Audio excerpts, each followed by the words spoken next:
Sorry Raji. உன் sorry எல்லாம் இருக்கட்டும். இப்ப வீட்டுக்கு போனதும் குழப்பமா இருக்குன்னு சொல்லி கிளம்புறேன்னு சொல்ல மாட்டியே? சொல்ல மாட்டேன். உன் முடிவுல தெளிவா இருந்தா கூட வா.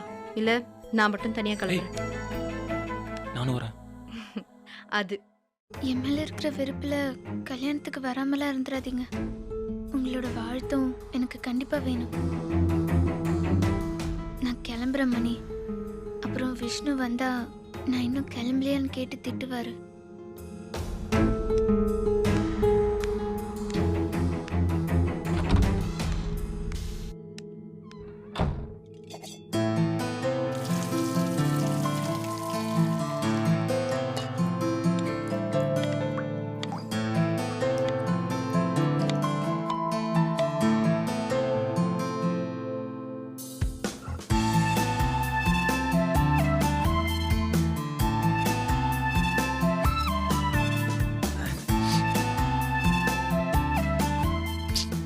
ராஜி, உன்னை தான் இங்க வர வேண்டாம்னு சொன்னேன்ல. கிளம்பு. இல்ல கமல், நானும் உனக்கு ஏதாவது ஹெல்ப் பண்ணுவேனே. ஒன்றும் வேண்டாம், நான் நல்லா சமைப்பேன். நீ போய் ரெஸ்ட் எடு. நான் கூப்பிடுறேன். போ. சரி சரி.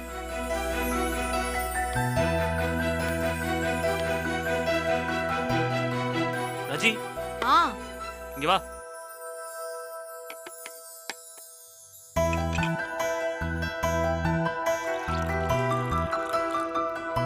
உட்காரு. இல்ல கமல், நான் அப்புறமா சாப்பிட்டுக்கிறேன். ஏய், அதெல்லாம் முடியாது. முதல்ல உட்காரு. நேரத்துக்கு சாப்பிடணும். உட்கார் சீக்கிரம்.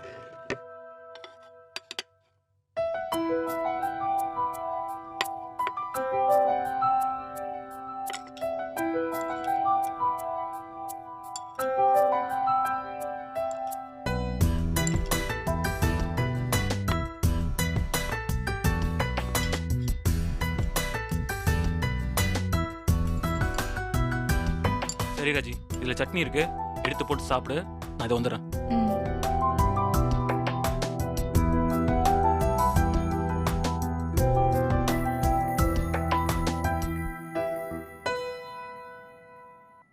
சரி. கமல், ம்? என்ன இதெல்லாம்? உன் ட்ரெஸ் தான். ஏன் ட்ரெஸ் எல்லாம் நீ ஏன் துவைக்கிற? நான் எங்க துவைச்சேன்? வாஷிங் மிஷின் தானே துவைச்சது. இரு, காய போட்டு வந்துடுறேன்.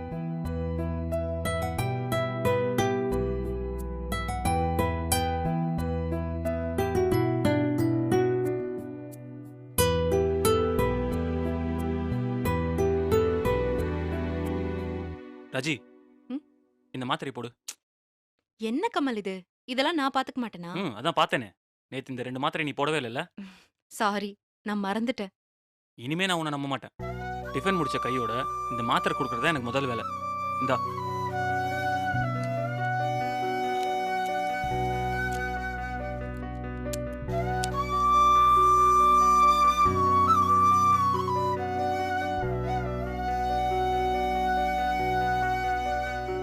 சரி, நீ ரெஸ்ட் எடு. நான் ஆஃபீஸ்க்கு ரெடி ஆகிறேன். ம்.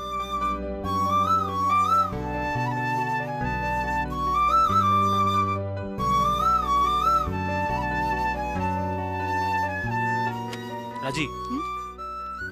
இந்தா, இத படி. என்ன புக் இது? Vanity Fair. எனக்கு எதுக்கு இதெல்லாம்? நான் என்ன சின்ன குழந்தையா? இது உனக்கு இல்ல, உன் குழந்தைக்கு. புரியல. காலங்காத்தால கொலை, கொள்ளை, விபத்து இத பத்திலாம் படிக்கிறத விட்டுட்டு, இத கொஞ்சம் உன் குழந்தைக்கு கேட்கிற மாதிரி வாய் விட்டு படி. இந்தா. அது எப்படி? வயித்துக்குள்ள இருக்கிற குழந்தைக்கு என் குரல் கேக்கும்? அதுக்கு கேட்கும்னு நிரூபிச்சிருக்காங்களே. நிஜமாவா? ஆமா.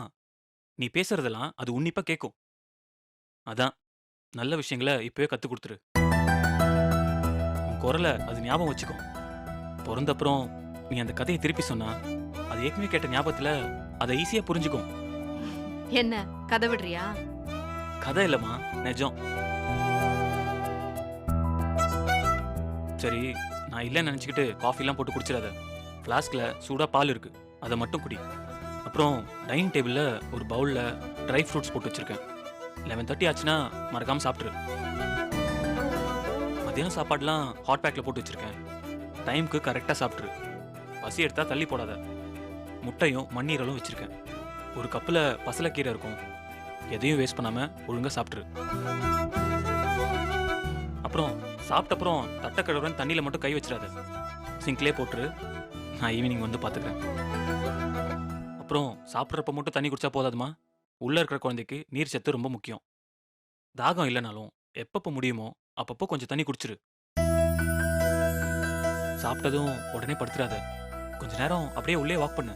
சாயந்தரம் வெயிலாம் தணிஞ்ச அப்புறம் மாடிக்கு போய் கொஞ்சம் பிரிஸ்கா வாக் பண்ணு. முடிஞ்சா கொஞ்சம் எக்ஸசைஸ் பண்ணு. ஆமா, இந்த வயித்தை வச்சுக்கிட்டு எக்ஸசைஸ் ஒன்று தான் குறைச்சல். சிரிக்காத ராஜி, உன் டெலிவரி ஸ்மூத்தாக இருக்கணும்னா எக்ஸசைஸ் ரொம்ப முக்கியம். ஹெவியெல்லாம் ஒன்றும் இல்லை, நீ யூடியூப்ல தட்டி பாரு. ப்ரெக்னென்ட் விமன் சின்ன சின்னதாக என்ன எக்ஸசைஸ் பண்ணலான்னு 1000 வீடியோஸ் இருக்கும். இல்லை உனக்கு அதை விட சிம்பிளாக வேணும்னா சும்மா தொடப்பத்தை எடுத்து வீட்டை குனிஞ்சு நிமிந்து பெருக்கு, அதுவும் பெஸ்ட் எக்ஸசைஸ் தான்.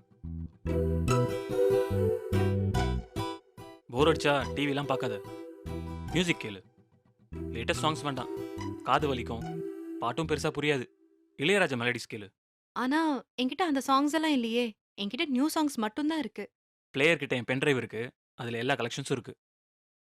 இதெல்லாம் உனக்கு மட்டும் இல்லைம்மா, உன் ஜூனியரும் கேட்கறதுக்கு தான். இது வேறயா? ஆமா, கருவில் இருக்கிறப்பவே நல்ல மியூசிக் கேட்டு வளர்ற குழந்தை இன்டெலிஜென்ட்டாகவும் நிறைய செல்ஃப் கான்ஃபிடன்ஸோட இருக்கும்னு ப்ரூவ் பண்ணியிருக்காங்க.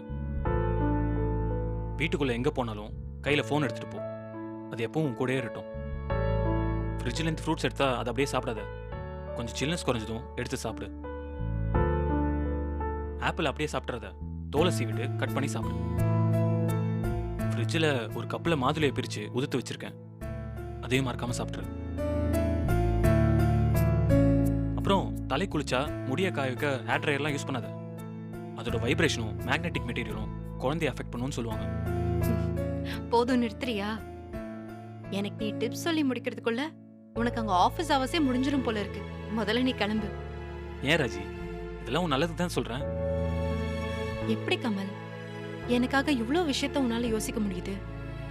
நிஜமா சொல்றேன், எங்க அப்பா அம்மா இங்க இருந்திருந்தா கூட எனக்காக இவ்ளோ கேர் எடுத்து இப்படி என்ன கவனிச்சிட்டு இருப்பாங்களான்னு எனக்கு தெரியல. சச்சா, அப்படிலாம் கம்பேர் பண்ணாத. நானே இவ்வளோ செய்கிறதா நீ ஆச்சரியப்படுறேன்னா கண்டிப்பா அவங்க உன்னை இதுக்கு மேலேயும் கவனிச்சுப்பாங்க. கவனிச்சுப்பாங்க தான், ஆனா அவங்க ஸ்டைல் கொஞ்சம் வேற மாதிரி இருக்கும். வேற மாதிரினா? புள்ளத்தாச்சி பொண்ணு இத பண்ணக்கூடாது அத பண்ணக்கூடாதுன்னு பாட்டி வைத்தியம் கணக்கா ஏதாவது சொல்லிக்கிட்டே இருப்பாங்க. ஏன் பண்ணக்கூடாதுன்னு கேட்டா நீ சும்மா இரு, உனக்கு புரியாதுன்னு காரணமும் சொல்ல மாட்டாங்க. ஆனா எப்படி கமல், நீ இவ்ளோ விஷயங்களை சயின்டிஃபிக்கா சான்ஸே இல்ல. சத்தியமா எனக்கு இதெல்லாம் தெரியவே தெரியாது. ஆனா உனக்கு எப்படி? நான் என்ன புதுசாக சொல்லிட்டேன், எல்லாம் புக்ஸ் அண்ட் மேகசின்ஸ் படிக்கிறப்போ அப்பப்போ தெரிஞ்சுக்கிறது தான். நீ ஏன் கமல் இவ்ளோ கஷ்டப்பட்டு எனக்கு இதெல்லாம் செய்யணும்? நீ என் ஃப்ரெண்டு ராஜி. சரி ராஜி, டைம் ஆச்சு, நான் கிளம்புறேன். நான் சொன்னதெல்லாம் ஞாபகம் வச்சுக்கோ. Take care. ம்.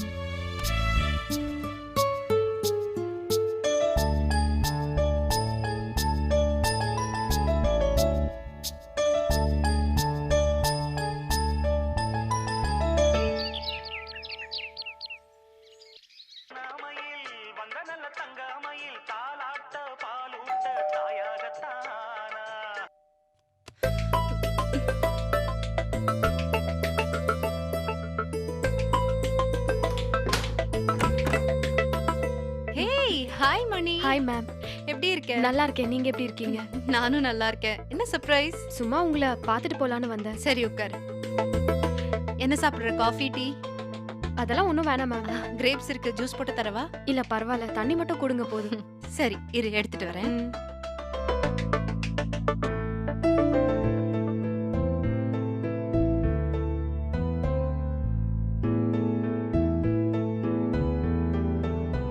தேங்க்யூ. வா. என்ன விஷயம் மணி? பயங்கர சர்ப்ரைஸ் விசிட்டா இருக்கு. இல்ல, கல்யாணத்துக்கு இன்வைட் பண்ணிட்டு போலான்னு.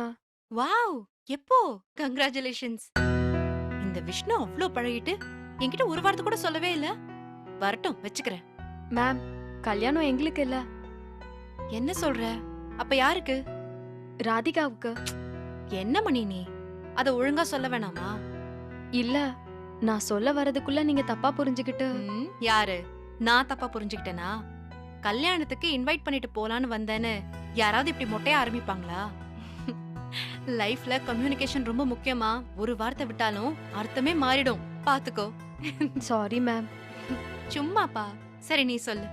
அதான் ராதிகாக்கு வர 26th கல்யாணம். நல்ல விஷயம்தான்.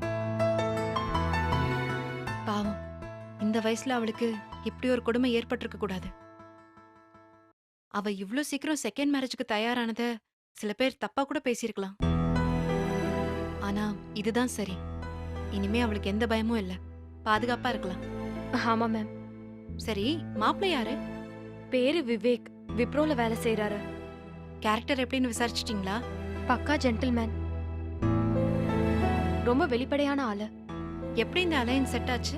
மேட்ரிமோனியல் சைட்ல ராதிகாவோட ப்ரொஃபைல பார்த்துட்டு அவரே தான் வந்தாரு. ராதிகாவை பார்த்து பேசின ஃபர்ஸ்ட் மீட்டிங்லயே அவருக்கு அவங்கள ரொம்ப பிடிச்சிருச்சு. விஷ்ணு தான் இந்த கல்யாண ப்ராசஸ்ல எல்லா வேலையும் பார்த்துட்டு இருக்காரு. பின்ன அடுத்து உங்க கல்யாணத்துக்கு ரெடியாக வேணாமா? போங்க மேம். வெக்கத்தை பாரு. சரி, கல்யாணம் எனக்கு என்ன சொன்ன? Coming 26th. மண்டபமா இல்ல ஹோட்டலா? இல்ல, சைதாப்பேட் ரெஜிஸ்டர் ஆபீஸ்ல. மேம், நீங்க கண்டிப்பா வரணும். நான் எதுக்கு? ரெஜிஸ்டர் ஆபீஸ்ல தானே கல்யாணம். இல்ல, நீங்களும் இருந்தா நல்லா இருக்கும். ஆ, அதான் நீயும் விஷ்ணுவும் இருக்க போறீங்களே. மேம், நீங்க தப்பா நினைச்சுக்காதீங்க. மாப்பிள்ளை சைட்ல இருந்து அன்னைக்கு நிறைய பேர் வராங்க. கல்யாணம் ரெஜிஸ்டர் ஆபீஸ்லனாலும் அதுக்கப்புறம் ஹோட்டல்ல சாப்பாடு அரேஞ்ச் பண்ணிருக்கோம். ராதிகாக்கு ஃபேமிலி சப்போர்ட் இல்ல. லவ் பண்ணி கல்யாணம் பண்ண பாவத்துக்காக அவங்க குடும்பமே மொத்தமா தலை முழுகிடுச்சு. பெருசா ஃப்ரெண்ட்ஸ்ன்னு கூட யாருமே இல்ல. அவங்க புதுசா மனுஷங்கன்னு பாக்குறதே நம்ம ஆபீஸ்க்கு வந்ததுக்கு அப்புறம் தான். அது கூட விஷ்ணுவையும் என்னையும் மட்டும்தான் அவங்களுக்கு தெரியும். தனக்கு சொந்தம்னு யாரும் இல்லையேன்னா அவங்க மனசுல பெருசா ஒரு வேதனை இருக்கு. அந்த குறை கல்யாணத்தன்னைக்கு இருக்க கூடாதுன்னு தான் நான் உங்களையும் கூப்பிடுறேன். எனக்கும் இந்த ஆபீஸ்ல வேற யாரையும் கூப்பிடணும்னு தோணல. ஏன்னா செகண்ட் மேரேஜ் தானே, அதுவும் ரெஜிஸ்டர் ஆபீஸ்ல தானேன்னு சொல்லி யாரும் வரமாட்டாங்கன்னு தெரியும். அதான் உங்களை கூப்பிடுறேன். ஏன்னா உங்களால தான் இதை புரிஞ்சுக்க முடியும். நீங்க வந்தீங்கன்னா ராதிகா ரொம்ப சந்தோஷப்படுவாங்க. ஆபீஸ்ல முக்கியமான பொறுப்புல இருக்கிறவங்க நம்மள மதிச்சு வந்திருக்காங்களேன்னு அவங்களுக்கு பெருமையாவும் இருக்கும். கரெக்டு தான். ஆனா என்ன மேம்? இல்ல, நான் இப்ப இருக்கிற நிலைமையில. புரியுது மேம். ஆனா கொஞ்ச நேரம்தான். நீங்க வந்துட்டு சீக்கிரம் போயிடலாம். நான் வேணா உங்களுக்கு கார் அரேஞ்ச் பண்றேன். சச்சே, என்ன மணி நீ? அதுவா இப்ப பிரச்சனை? என்ன மேம்? சரி, நான் பாக்குறேன். பாக்குறேன்லாம் சொல்லாதீங்க மேம். கண்டிப்பா நீங்க வரணும். விடமாட்ட போல இருக்கு. ப்ளீஸ். சரி, நான் வரேன். இப்ப சரின்னு சொல்லிட்டு அப்புறம் நாளைக்கு என்ன சந்தேகமா? அப்படிலாம் ஒண்ணும் இல்ல மணி. வரேன்னு சொன்னவ வராம போறதுக்கு சான்ஸ் இருக்குன்னு நீ நினைச்சனா, வரலன்னு சொல்லிட்டு அப்புறம் வரதுக்கும் சான்ஸ் இருக்கு தானே? மேம், சிச்சுவேஷன் தான் மணி எல்லாத்தையும் டிசைட் பண்ணுது. இன்னைக்கு நம்ம கமிட் பண்ற எந்த விஷயமும் நாளைக்கு அதே மாதிரி ஒழுங்கா நடக்குதா சொல்லு.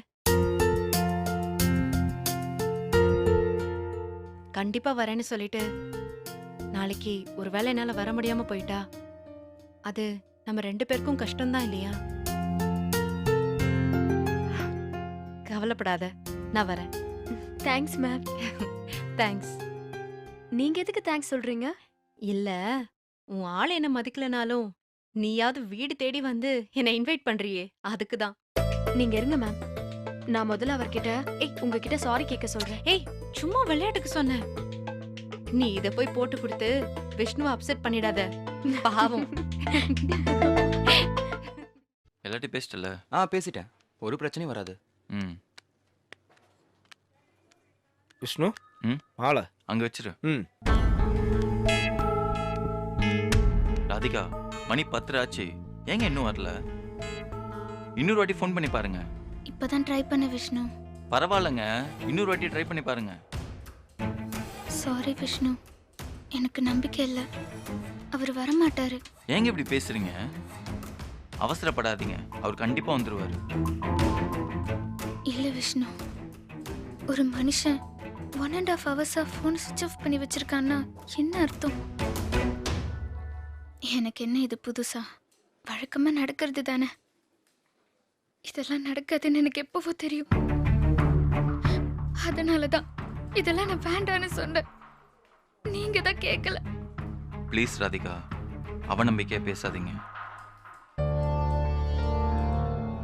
இவ்வளவு நேரமா ஒரு ஃபோன் சுவிட்ச் ஆஃப்ல இருக்கிறது நினைச்சா எனக்கே குழப்பமா தான் இருக்கு. கவலைப்படாதீங்க. விவேக்கோட அட்ரஸை கொடுத்து என் ஃப்ரெண்டு ஒருத்தர் நேரில் போய் பார்த்துட்டு வர சொல்லியிருக்கேன். என்னான்னு போய் சேர்ந்துருக்கணும். கொஞ்ச நேரத்தில் என்னன்னு தெரிஞ்சிடும். அது வரைக்கும் கொஞ்சம் பொறுமையா இருங்க. எந்த நம்பிக்கையில விஷ்ணு நீங்க இவ்ளோ பேசுறீங்க? விவேக் மேல இருக்கிற நம்பிக்கையில தான் ராதிகா. வேணா விஷ்ணு, அவர் வர போறதில்ல. இந்த கல்யாணம் நடக்காது. இப்பவே இங்கிருந்து போயிடலாம். எனக்கு ரொம்ப கஷ்டமா இருக்கு. பா பின்றியேடி. ஆக்டிங்க்குன்னு ஏதாவது தனியா கிளாஸ்க்கு போறியா என்ன? ப்ளீஸ் ராதிகா, அழாதீங்க. முதல்ல உங்க கண்ணை தொலைங்க. எல்லாரும் பார்க்க போறாங்க. இப்ப எதுக்கு இவ்வளவு நெகட்டிவா பேசுறீங்க? ராதிகா, கடைசி அவரோட எப்ப பேசுனீங்க? காலையில ஒரு 7:30 மணி இருக்கும். அப்ப பேசினப்ப இந்த கல்யாணத்துல விருப்பம் இல்லைங்கிற மாதிரி ஏதாவது சொன்னாரா? இல்ல ஒருவேளை போன்ல சொல்ல தயங்கிக்கிட்டு வாட்ஸ்அப், ஃபேஸ்புக்கு இல்ல மெசேஜ் ஏதாவது போட்டிருக்காரா? இல்ல அப்புறம் ஏங்க நீங்களே அப்படி கற்பனை பண்ணிக்கிறீங்க? கற்பனைலாம் இல்ல விஷ்ணு. அதான் என் விதி. விதியா? எல்லாம் நீ பண்ற சதிடி. நீ விடுற கதையெல்லாம் இந்த இல்ச்சவாய் நம்புது பாரு. அதான் என் தலை விதி. ராதிகா, ப்ளீஸ் இப்படிலாம் பேசாதீங்க. கொஞ்சம் நம்பிக்கையா இருங்க. எப்படி விஷ்ணு? நீங்க என்ன சமாதானப்படுத்துறதுக்காக என்ன வேணா சொல்லலாம். ஆனா எனக்கு நல்லா தெரியும் அவர் வர மாட்டாரு. வரவே மாட்டாரு. எப்படி அவ்வளவு உறுதியா சொல்றீங்க? அவர் வரவிடாம பண்ணது இவதானடா, என் முட்டாள் காதலா. உங்களுக்கு புரியலையா விஷ்ணு? வழக்கம் போல யாராவது ஃபோன் பண்ணி என்னை பத்தி ரொம்ப அசிங்கமா ஏதாவது சொல்லியிருப்பாங்க. அதான் காரணமா இருக்கும். இல்லைங்க, அப்படியெல்லாம் நடந்திருக்காது. ஏன்? ஒன்று, விவேக் ஏதாவது டிராஃபிக் ஜாம்ல மாட்டியிருக்கணும். இல்லை அவசரத்தில் ஓவர் ஸ்பீடாக டிரைவ் பண்ணி டிராஃபிக் போலீஸ்கிட்ட மாட்டியிருக்கணும். அப்படி இருந்தா ஒரு ஃபோன் அடிச்சு சொல்லியிருக்கலாமே விஷ்ணு. அவர் ஃபோன் தான் சுவிட்ச் ஆஃப்ல இருக்கே. ஸ்விட்ச் ஆஃப்ல இருந்தா என்ன? யார்கிட்டயாவது ஃபோன் வாங்கி பண்ண தெரியாதா? இல்ல பப்ளிக் ஃபோன்ல இருந்து கூட பண்ணிருக்கலாமே. ஏங்க, என் செல் நம்பர் உங்க ஃபோனை பார்க்காம சொல்லுங்க பாப்போம். சொல்லுங்க. அது 98400. பாத்தீங்களா, எல்லாருமே இப்படி தானே இருக்கோம். யார் நம்பர் தான் நம்ம முழுசா மைண்ட்ல ஸ்டோர் பண்ணி வச்சிருக்கோம். அப்படியே வச்சிருந்தாலும் டென்ஷன்ல இருக்கிறப்போ அது ஞாபகத்துக்கு வருமா என்ன? சாரி விஷ்ணு, நீங்க அவரை ஓவரா நம்புறீங்க. ஆனா எனக்கு சுத்தமா நம்பிக்கை இல்ல. யாரோ போன்ல பேசினதை கேட்டு எல்லாரையும் மாதிரி அவரும் பயந்து ஓடிட்டாரு. அதான் உண்மை. என்னால இதை ஏத்துக்க முடியாதுங்க. ஏன்? நீங்க சொல்ற மாதிரி யாராவது உங்களை பத்தி தப்பா சொல்லியிருந்தா கண்டிப்பா அதை நம்மகிட்ட அவர் கேட்டிருப்பாரு. ஏன் சொல்லாம கொள்ளாம ஓடணும்? அப்போ அந்த அளவுக்கு என்னை பத்தி கேவலமா ஏதாவது சொல்லியிருப்பாங்க. ராதிகா, ப்ளீஸ். ஆமா விஷ்ணு, ஆதாரம் வச்சிருக்கேன் பாக்குறியான்னு ஃபேக்கா ஏதாவது போட்டோ அனுப்பியிருப்பாங்க. சொல்ல முடியாது. இப்பெல்லாம் வீடியோலயே மூஞ்ச மாத்தி எடிட்டிங் பண்ணி ஆபாசமா எதேதோ அனுப்புறாங்க. கூட செஞ்சிருக்கலாம். அத பார்த்ததுக்கு அப்புறமும் எப்படி ஒருத்தன் என்ன கல்யாணம் பண்ணிக்கணும்னு நினைப்பான்? எப்படிதான் இவ்ளோ கண்ணீரை ஸ்டாக் வச்சிருக்கானே தெரியலையே. நடத்த நடத்த உன் நாடகம் இன்னும் எவ்வளவு நேரம் நீடிக்குதுன்னு நானும் பாக்குறேன். ராதிகா, இப்போதைக்கு தேவையில்லாம எதோ நினைச்சிட்டு இப்படி வேதனை பண்றீங்க. எமோஷனல் ஆகாதீங்க ப்ளீஸ். சொல்லு ரவி, வீடு கண்டுபிடிச்சிட்டியா? ஹலோ டேய், நான் பேசுறது கேக்குதா? டேய், என்னாச்சு? அவன் பேசுறது சரியா கேட்கலங்க. ஒரு நிமிஷம் இருங்க.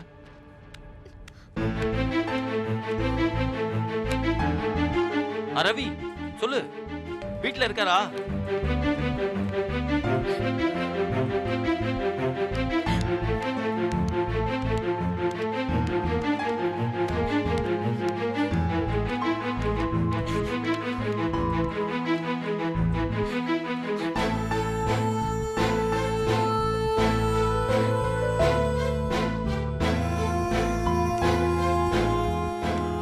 என்னாச்சு? வீடு பூட்டி இருக்கான்.